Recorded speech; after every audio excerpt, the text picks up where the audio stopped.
And you said something about, I want to have one other word you said that really hit my heart. Respite.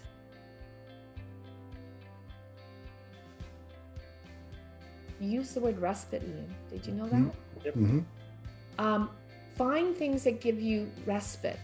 Like, don't, these plates, sometimes we have to set all of them down and go do 9 holes of golf.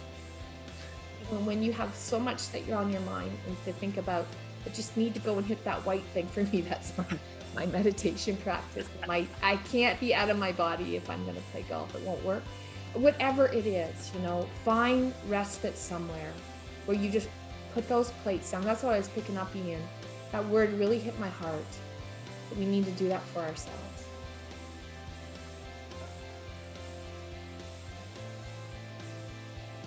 If I look distracted.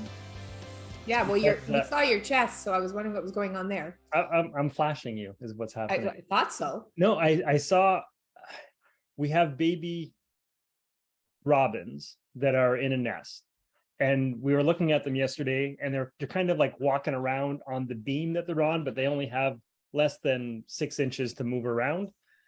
And we can tell, okay, it's time for them to take their first flight. And Leap of faith. That's a long way down for somebody who doesn't have wings, like it doesn't know what it can do yet, right? And I was like, I wonder what that first flight looks like. And I think I just saw it. So they're about 10 feet that way, but it must have gotten down at least halfway. And then it flew another, 6 feet down onto another like lower level. And it's definitely clumsy, but it's cool because I wonder what that first step would look like. I didn't see the first step, but maybe I just saw the second. So that was interesting. Anyways. And yeah, just talking. What does it look like? It looks like holy shit mode. Well, yeah. Maybe it'll tie into today's thing. I'm not sure. So here, let me take flight here right now, Mark, and I'll fill you in on what's going on. So Karen and I, after our last conversation, I think we talked for another hour after that. And we had some kind of cool ideas kind of come out of that, and a visual that we might want to play with and things like that. And then the next day she sends me a text and says, oh, Ian, I trust you. Whatever is in your gut, just bring that up and that'll be our topic. And I was like, so now I kind of feel like I'm the one who's fluttering his way out of the nest up here.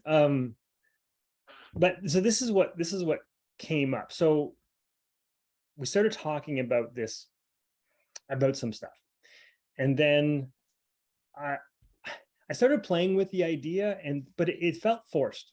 So it didn't feel like it was gut related. It felt like it was coming from my head, and it wasn't really serving, I don't think, what we wanted to do.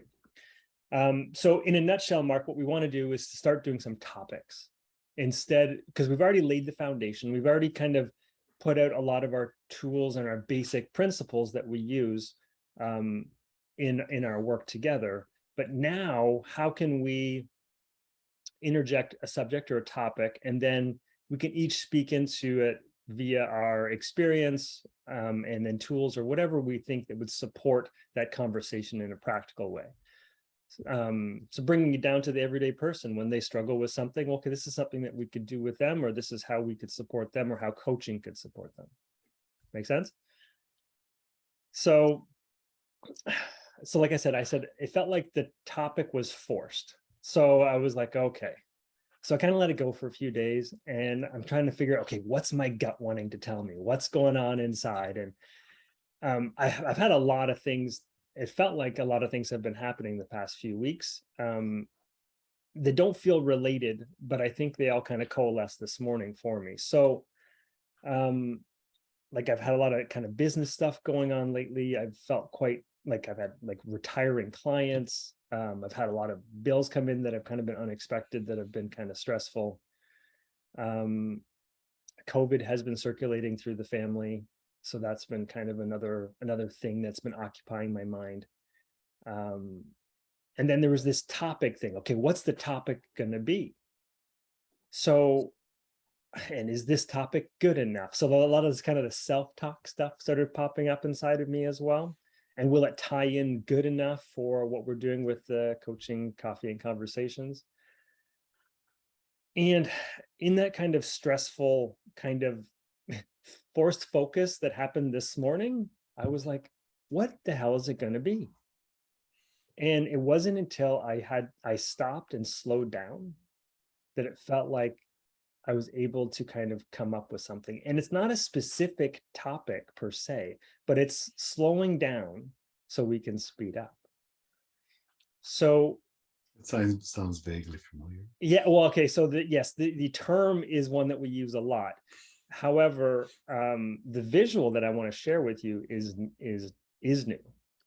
So this was kind of conceptually what Karen and I were talking about the other day, was the fact that we have all of these topics going on within ourselves, right? We've got relationship topics spinning. So imagine this is that spinning plate person, he's got to keep the plates in the air.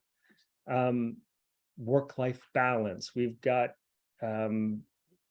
health issues. We've got all kinds of plates that we've got going in the air. And if you in your franticness, you're trying to keep everything moving all at once, but you can't focus on any given problem when you've got so many other things in the air. You've got to basically stop and then kind of analyze that one issue, that one plate at a time. And it wasn't until I was able to slow down this morning to analyze, okay, what's the topic? To figure that out, I had to put all the other plates down. I had to figure out, okay, so what am I struggling with? There's this, there's that, there's this, and there's the other thing. And then I was able to then focus on what today could be, because I only had one plate to look at now. I only had one set of problems and whys and whats and who's and wheres that I needed to deal with. I could abandon the other plates for now and just focus on the one that needs to happen. And I think the way that this relates to other people right now is the fact that we all have these plates going on in our lives, but now we have a bunch of other new plates that are happening right now. So we've got living post-COVID, we've got return to work, we've got hybrid work, we've got, you name it, there's a new plate in the air that we're all dealing with. So how do we help each other slow down so that we can speed up?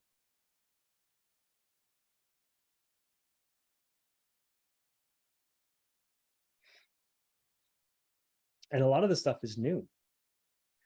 Brene Brown refers to this stuff as FFTs, first fucking times. Like, none of us have experienced a post-pandemic, unless you're 104, like my great-grandmother. You haven't experienced it, and well, obviously she's not going to experience it at 0 to 1, but we're all living this stuff together. How do we slow down to speed up? Well, the thing that comes to mind is a lot of what you said. You started by saying somehow they might all be related.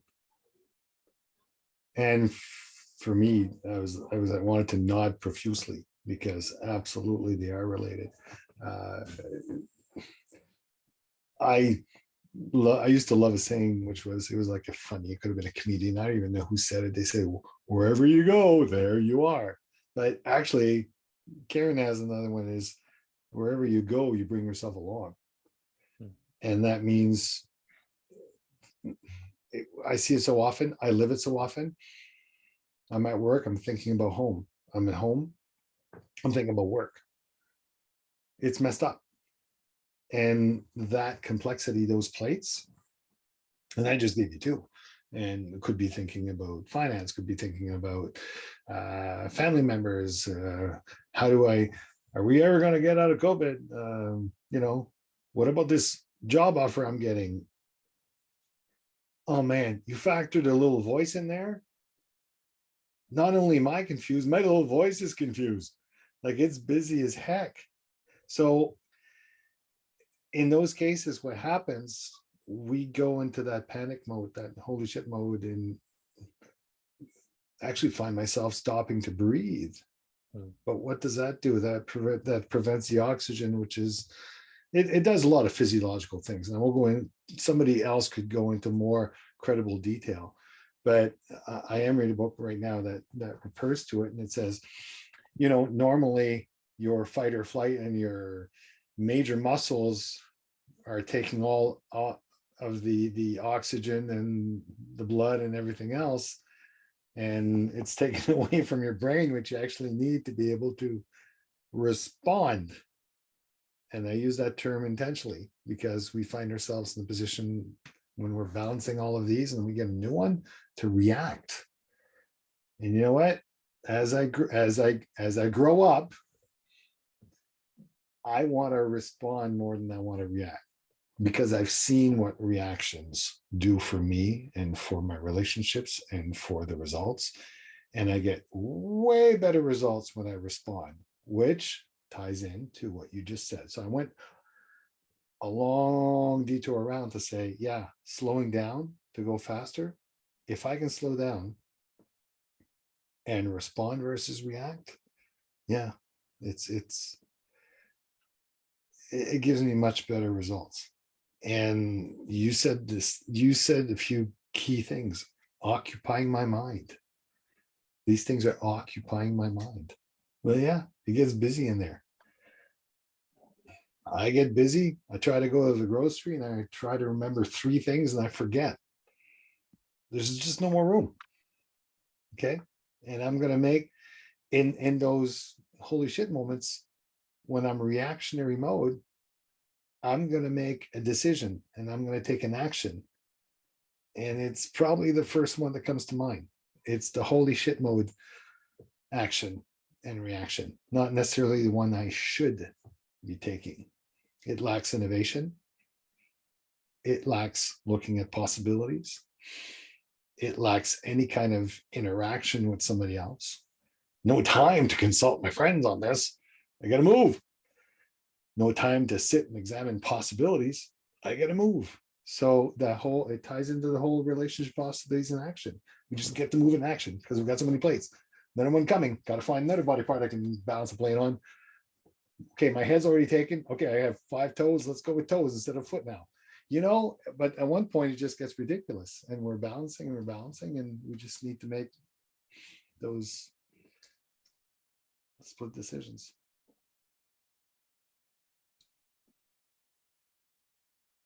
I don't know what the solution is. How do you slow down? Okay, that's where we're going. How do you slow down? We know we need to. Who are you pointing at? How do you slow down, Karen? I make lists. But I think what that visual is bringing up for me, Ian, and I will talk about the slowing down part because that's helpful, is I almost saw all the plates. I pictured myself. I could really feel that myself. The plates spinning really resonates with me right now. And what I noticed, there was a one up top and 2 hands and then the feet. And I felt like you said you have to almost stop the spinning plates. And I felt like they needed, for me, it's what's most important right now? Right. What's in my control? Like I ask myself a lot of questions and I make my list from there. What is really causing me to feel like I'm going to use the word out of control of my time and my place and my purpose, whatever it is, just feeling like I don't have, back to that word, Mark, control. So I ask that question because that helps me ground myself back into what's in my sphere of influence right now. What's going to drop down that feeling of the plates. There's just too many plates spinning right now and I don't know where to start. And that's a very, very common way of being for me.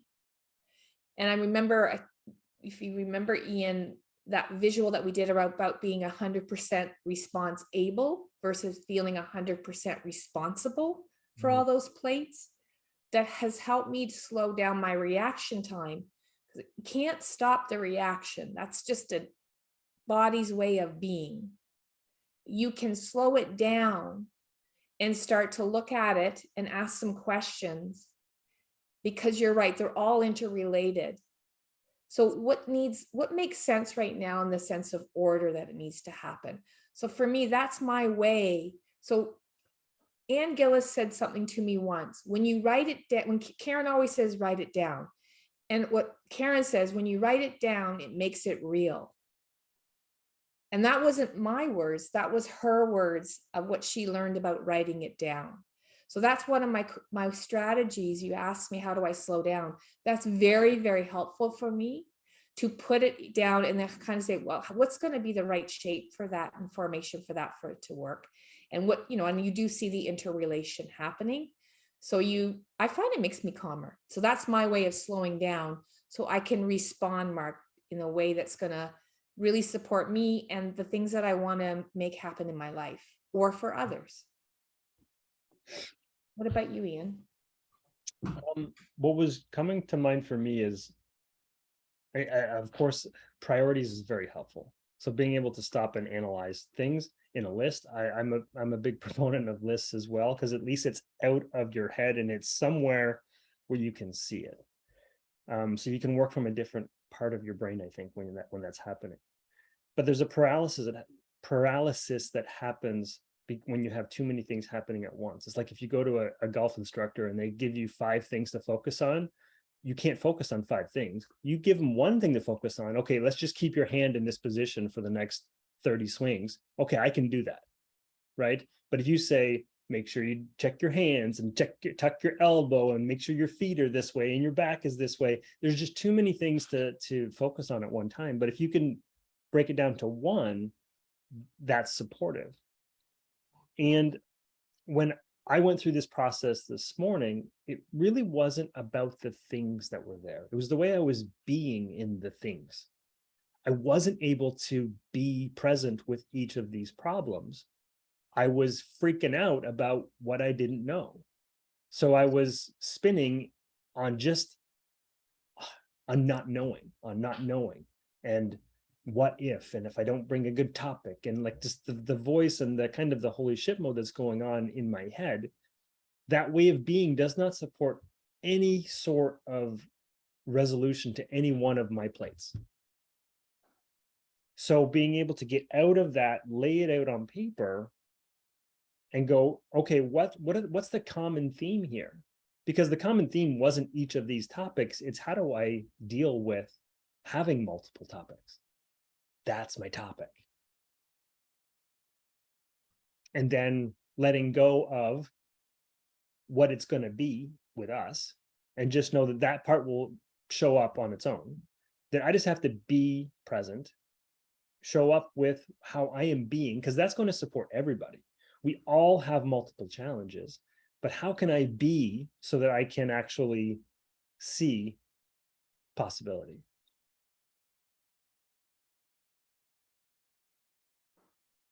Mark, I see a light bulb.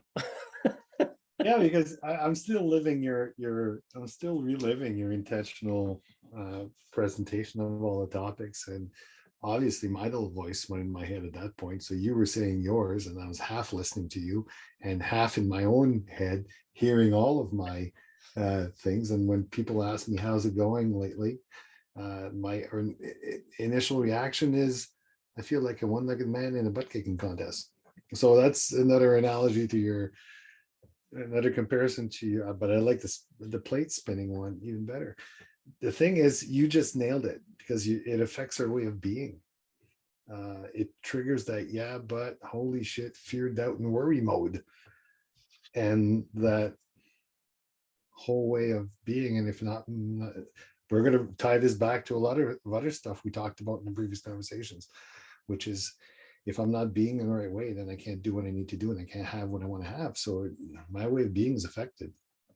So one of the ways that when I eventually get to slowing down, it's that taking control, to what you said, Karen, is that declaration practice. Okay, what do I want it to look like? Let's get clear on that. Okay, And I would really be missing an opportunity if I just didn't tie this into relationship philosophies and action, because most of the stuff that we're living with, we can't take control of it on our own. Very often we can't move into action on our own. In some way, shape, or form, we need somebody else. So that conversation, to make sure that, based in relationship and then looking at innovation, bringing somebody else might help alleviate a lot of the stuff that's going on in my head. Because I know one thing, the stress that this brings on is not going to be conducive to me coming up with success. I remember I used to do these sessions, and I used to do an interesting thing to tell people, like, what happens? Why is it important to be a certain way? Why is it important for your actions? Like being under stress, what does that do? And I used to bring like 5 volunteers up individually. I'd get the 4 others out of the room, and I'd bring them in one by one, and I would stress them out doing math, which is always stressful. And as soon as I felt they were stressed enough, I would ask them 3 questions. And it was quickly, name me a color. Then I would say, name me a tool, and then name me a vegetable. Systematically, 4 out of 5 would say blue, hammer, and carrot. And I had somebody taking the notes. The 5th person coming in, I would not stress them out. I would not do the math thing. I would have a casual, friendly conversation, ask them the same 3 questions, and systematically, they would not answer blue. Some said green, light purple, pink. And then when I asked them a tool, some would say pencil or hair dryer, and that different tools, a computer. And when I'd say, name me a vegetable, they'd go with cauliflower. It was so striking that that person that was not stressed could be able to go through innovative thinking other than the default blue, hammer, and carrot. And it served as a real neat exercise to show everybody in the room how stress really puts you in default mode. You're going to give an answer, but are you giving the answer you should be giving? Are you reacting or responding? When you're under stress, you're reacting.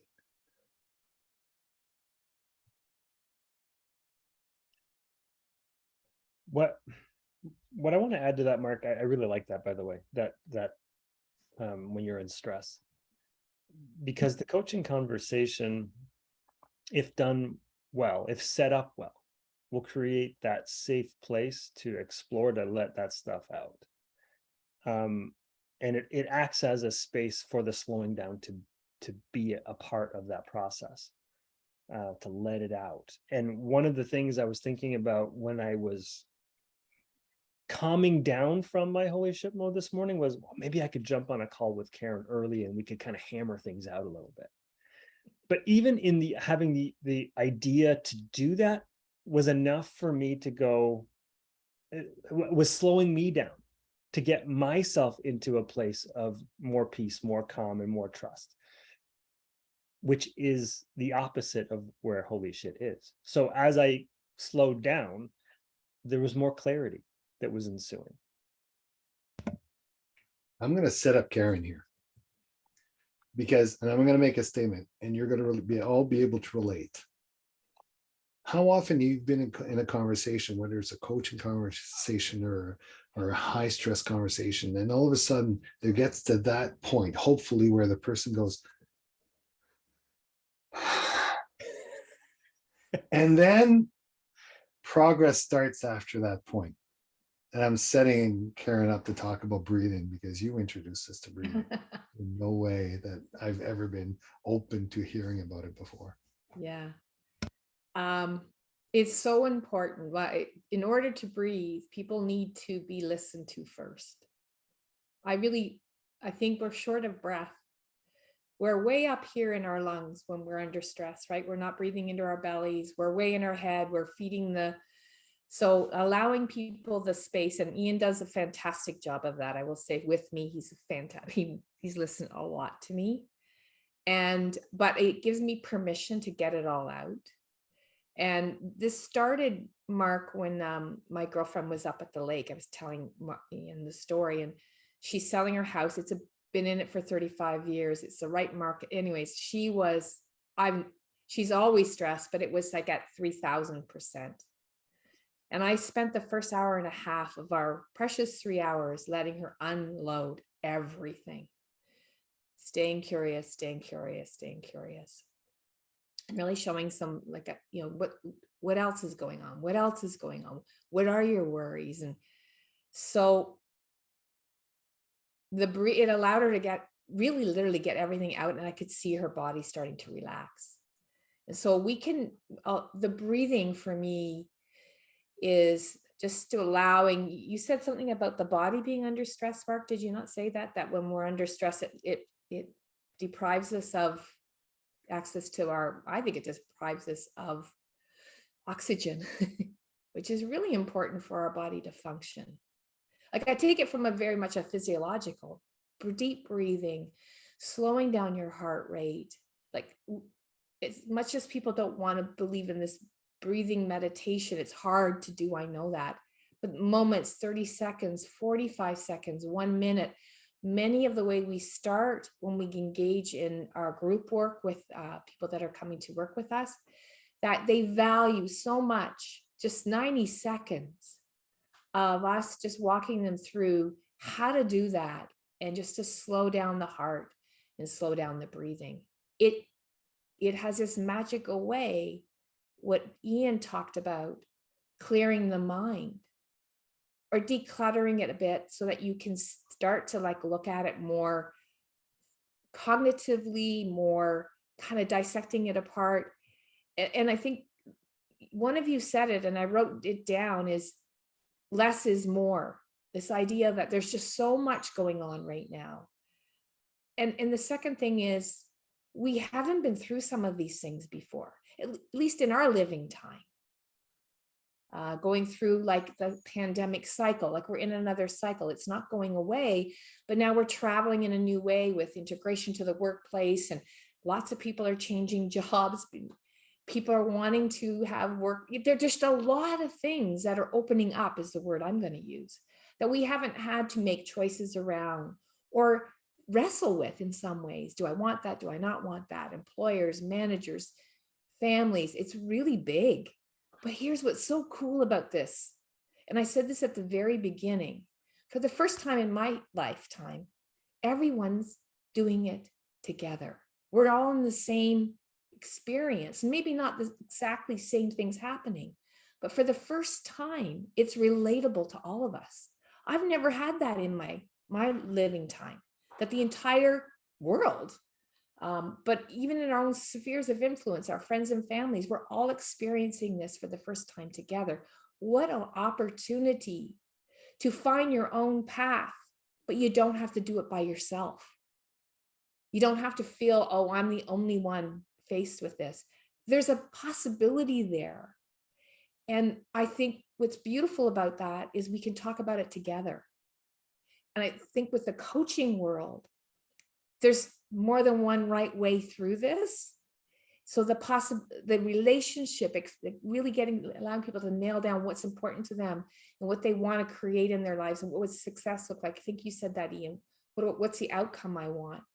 And then what possibilities in action. I think this flow of a conversation is so helpful. And that's what I did that day on the dock. Helped her break it down. And I don't know if I told you this, Ian, because I drove by her house because she had to make a decision she was stuck in not selling her house, but wanted to sell her house, that process. And I drove by a few days later and I saw a sold sign, and I wrote her, I said, you sold your house? She goes, yep. I went home that day and I phoned my real estate agent and I took the offer. And you could just tell there was 1,000 pounds lifted off of her. I didn't tell her what to do. She figured it out by slowing down her breathing, getting all of that stuff out of her mind, because there's a lot of dominoes in her life that are going to happen. All good, but major shifts for her. But breaking it down, step 1, step 2, step 3, step 4, was liberating for her. So the breathing and the slowing down, to me, is really, really a valuable way forward in these times. And I don't think these times are going to change for quite some time.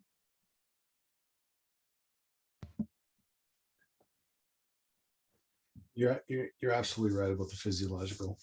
And again, I'm not a biology expert in any way, shape, or form, but I know that there are two glands atop that just above the kidneys that pump adrenaline into the bloodstream when you're stressed. And another strange thing happens is that your brain does pump the blood away from the brain to the other parts of the body who are now tense, like your shoulders. And for me, it's my leg muscles. My leg muscles start hurting when I'm stressed. So but this is not getting it. So I think your breathing exercise that you do both so well, and taking that deep breath it's now a matter of survival. I need that breath. My brain needs that breath. Otherwise, I'm just reverted back to a, not thinking straight. So it is physiological. And Karen, you touched on it, I think, but that's why we start with most of our sessions, or quite a number of our sessions, with a short breathing practice. We've realized that people come into our space from that hectic spinning of whatever it is in their life. So giving them permission at the onset to put the plates down and to breathe for a minute, 90 seconds, oftentimes is the first break that they've had in a long time. And then they're then open to possibly receiving some new information, or accepting a new plate, or working on one of them with us, whatever the case may be. It's the permission, taking the break, and then you're now open. You mentioned earlier, you're now open to explore something, or to take something in, or to observe something that you wouldn't have been able to without the break. I'm thinking of you right now, Ian. The importance of, even when you're working out and physically building your strength, like the breathing is as important as whatever you're doing. And I'm having this moment that is breathing, slowing down your breathing and making space for just that, about building some kind of strength inside of us, some capacity past the reaction mode. I'm curious, but it's kind of bubbling up. This is a really big strength muscle that will support us in many, many ways, regardless of what's on the plate. Is it one of those ones that is there and is part of the strength and building capacity? You said something about one of you, that there's just a lot going on. This is the way.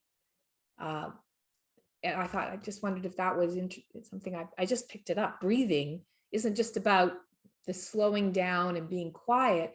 It's in every moment as you're working, as you're in that, maybe that intense time, using that breathing to keep the strength and endurance of whatever you're up against, just to support you. From an athletic perspective,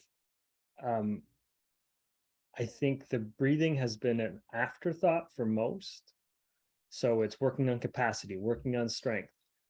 But as things have gotten harder to compete against other people, you've got to find other ways to get even better than your competition. And breathing is one of the ones that has taken off as a new offshoot to support the strength, the condition, the going longer, the going harder, when you learn how to breathe appropriately. So just learning how to use your breath in a way that supports you in these activities is a necessity that we've taken for granted. And I am not a good breather.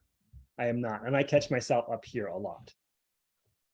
I'm a mouth breather. I'm not a nose breather. Like, there's all kinds of things that I could improve that would improve my performance.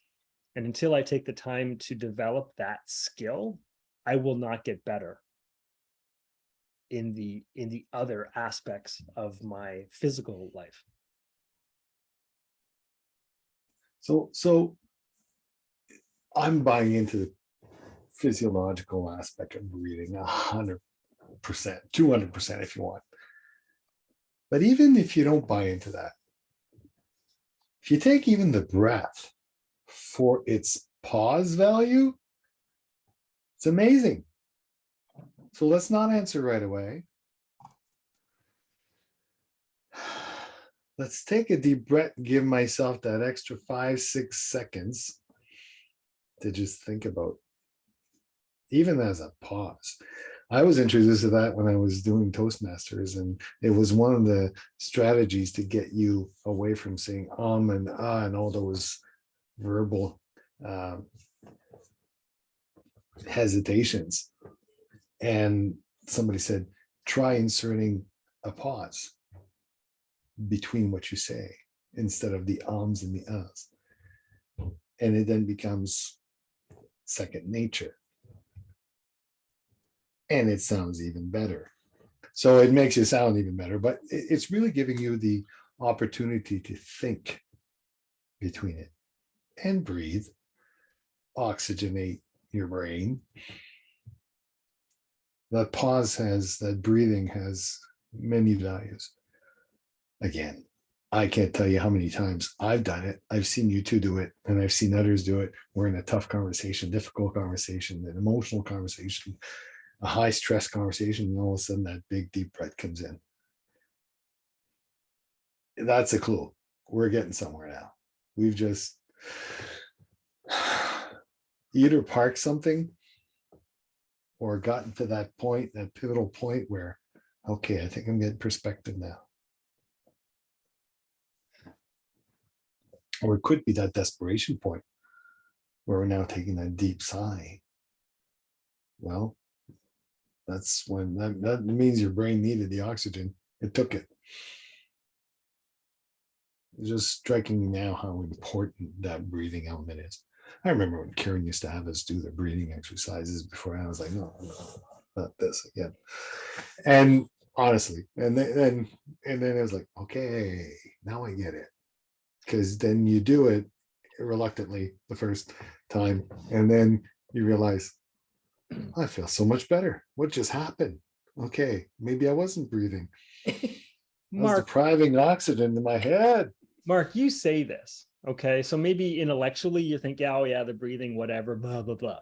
But I've seen you in action doing the declaration practice where you're immersing people in their bodies and their emotions and their body sensations. You don't think that you're slowing them down and allowing them to access and breathe? I am now, but that's because of Karen. I didn't used to do that. It was like, okay, declaration practice. Okay, imagine you're in the future. This is what happened. And it was like, go, go, go. No, I've been slowing that practice down because I learned the importance of breathing. And listen, to anybody listening to this, don't believe a word we say. Don't believe anything we say. Just give it a try. You'll see for yourself, because that's been my experience. I was like, I don't want to do this. And now completely convinced. You know, there's value to somebody saying, okay, hold on, let's all take a breath. You know, we've heard that before. Everybody breathe. Everybody take a pause. I have a question for you too. So what's the value of slowing down or pausing as a coach in the coaching conversation? As a coach, it allows you the opportunity to, well, first of all, it allows you the opportunity to quiet your mind, to be where you need to be. Because as a coach, as you know, we're, as you described it in the beginning, even coming up with a topic to talk about, we're like, okay, do we do this? Take the shot. Let's just take the shot. So the little voice is speaking. That breathing allows us to quiet that little voice, to be where we need to be. And I ask myself that very question. Okay, what's my next question for Karen? Well, Karen is now talking to me about, well, okay, that's where we're going. But if I'm in my little voice, I don't hear that. if I'm not breathing, if I'm not conscious. So that's slowing me down, taking everything that's, in the way of me listening. I was at a session once and there was a psychotherapist talking, and he said the one thing you need to ask yourself as often as you can is this question. Ask yourself, and don't answer it. Is what's preoccupying me right now more important than the people I am with? Is what's preoccupying me right now more important than the people I am with? So basically, he was telling me to listen to my little voice, but then park it and say, I need to be with Karen and Ian right now. So yeah, I am worried about this, that, and the other thing, but right now I'm here.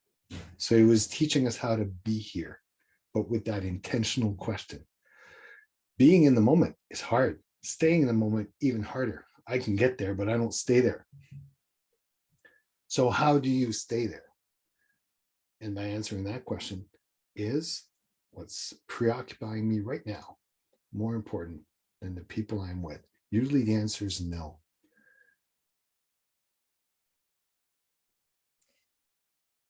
When I was in my coaching certification, meditation or breathing practice was mandatory to build capacity. 20 minutes a day. I had to set a timer. Be in a dark room, no distractions. The kids couldn't come in. The kids were very young. I had like a whole bunch of rules around this because I had a very busy mind, very, very busy mind, and I still do. And so when I had been practicing it for about 3 weeks, I had a call with my mentor coach, and she said, how's the meditation going? How's your practices going? And I said, I'm not doing very good with the meditation. Listen to my story, right? She said, well, tell me what's going on. Well, I said, I told her I set up, I tell the kids they can't come in. They got a timer on, the room is dark, my eyes are closed. I said, honest to goodness, I probably out of the 20 minutes, I'm thinking for 18 of them. And she said, oh, you're doing really well. I said, I'm doing really well. She said, yeah. You know what this practice is all about? I said, quietening the mind. She said, no. It's about knowing when you left and knowing how to come back. You're building the muscle to notice what you just described, that we're thinking and being. So it's how do you come back and be present? And how do you accept that we're both? So thinking about a coaching conversation, I want to finish with that, Ian. That's going on between both the coach and the coachee. We're in and out. This isn't just happening in the coach's chair. It's happening in the coachee chair. So what I love the power of just letting people sit for a minute with something, like take some breaths, just sit and reflect, just sit with that, is I asked this question, when it's quiet, when there's no sound, is there silence? It's a very weird question to ask. We're thinking, it gives us thinking time. It separates us from our client. It allows the coach to settle down too. Where am I? Get back grounded in my body. And really, when that person gets to speak the next time, especially if, as Ian's talked about, we've asked them to uncover a lot of things, we are also holding the space for everything that's emerging. So it's a calm space for both of you. And then you get to see what's showing up for them, so you can be totally present to receive them right where they are. So I need that, Ian, for myself to do the work I do in coaching. And I know it serves the other person, yet it feels very strange, right? I've said this before, the coaching conversations are quieter conversations. It has a lot of space for people to go deeper in their thinking and to be able to continue evolving what's emerging inside of them as a result of the questions we're asking them. They're getting more. This is where they're expanding into possibilities so they can have a full picture and make wise discernment from there. So really important for me in my development is when I do have a busy mind, it's getting better. I'm able to quiet it more often, but it's very ever present in me.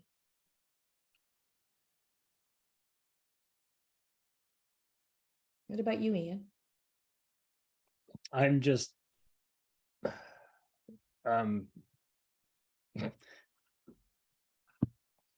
just thinking about my own present and current journey as to trying to be present more often and noticing how active my mind is about either some garbage that I'm carrying with me from the past or something I'm worried about happening in the future, in many aspects of my life. And I think that's what is ultimately what most of these plates are.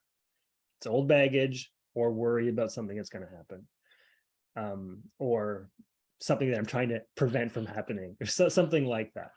And it's in those moments of pause and even just recognizing that I'm thinking about those other things, that I'm able to actually become present again and be quieter and still, even if it is just for a few seconds.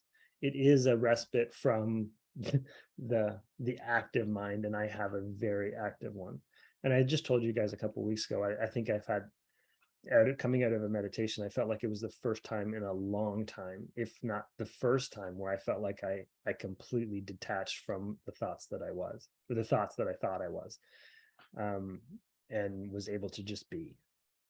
And I think the more often we can get there, or at least if we can notice that we are, that does happen to us, that we do have an active mind, that's the first step in being able to take pause. And then you can, from that kind of calm place, we can then assess what's the biggest priority or the most important thing, and then decide whether or not we have anything that we can really do about that issue to begin with. And can I just add, for those, for those of you that feel like sitting and being still is really not something that, like, I have people that's just really not a doable thing. Busy your hands with something that makes you stay focused on it. Like, you can create the breathing thing in a doing mode. Yeah. So I just wanted to, because I different clients, that's really, and maybe that's the start of just practicing this. Like, my first meditation practice, you know what it was? Washing the dishes and feeling the soap, like just getting me in my body, drying the dishes, feeling the so you, for some of us, that's just imagining sitting still, like it's just too much going on here. Don't, find something that you're doing and be in it. See if you can feel the rake, if you have to rake the lawn. So you can make the breathing practice or the meditation practice a doing practice, but it's how you're building on what we all talk about. How am I being in it? So you can practice it this way as well. And you said something about, I want to have one other word you said that really hit my heart. Respite.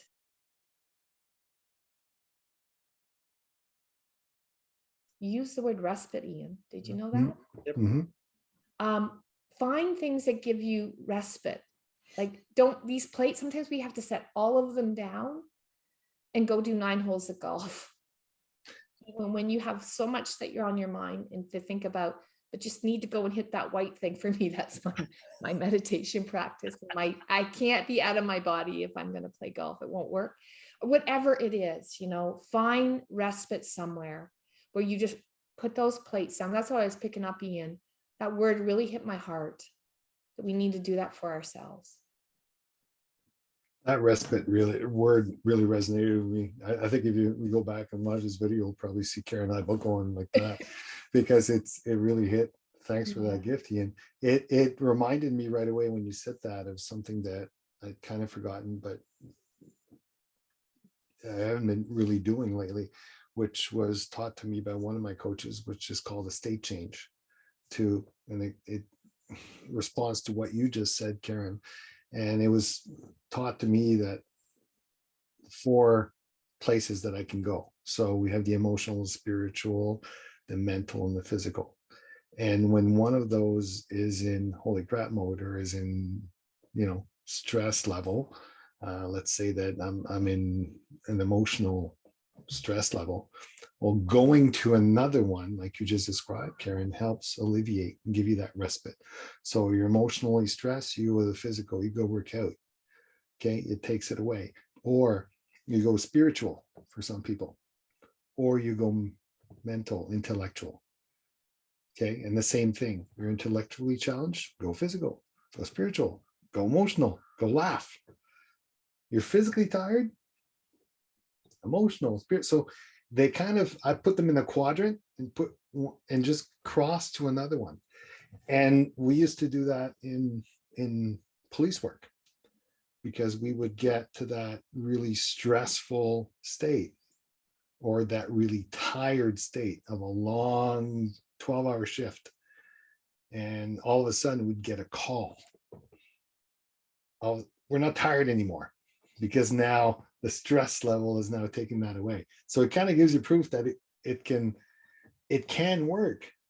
So if it could work in that setting, why would we not intentionally use that for a state change? So instead of being provoked, let's intentionally use it. If I'm physically tired, well, watch a funny movie.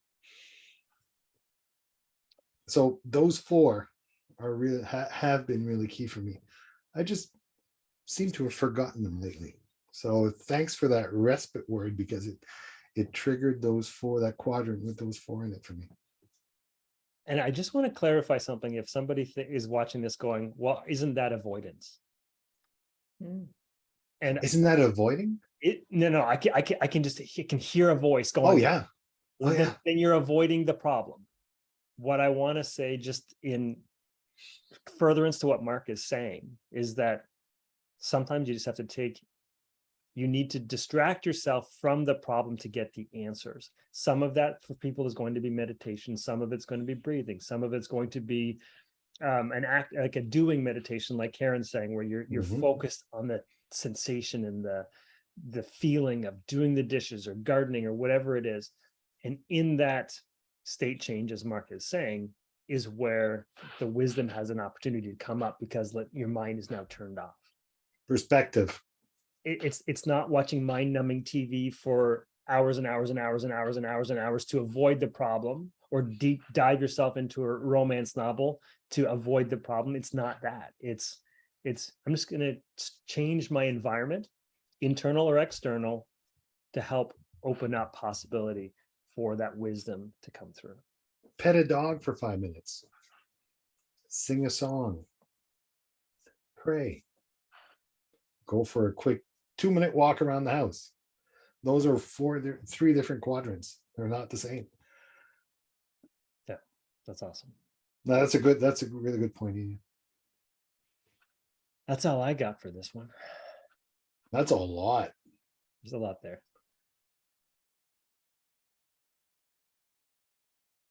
Final thought, Karen, or are you complete? What just came up is, don't undervalue the importance of taking care of yourself.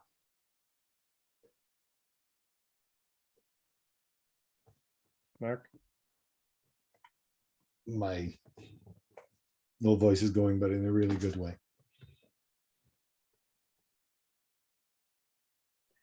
That's all I got. Mm-hmm. See you well, next thank you time. for walking us through this and coming today with a way to open up this conversation. And it was really helpful for me. I walking away I had stress when I came in, and it's totally gone now. So I appreciate this conversrsation. And just conversation helps us. Awesome. All right. Take care, everybody. See you next time. Bye.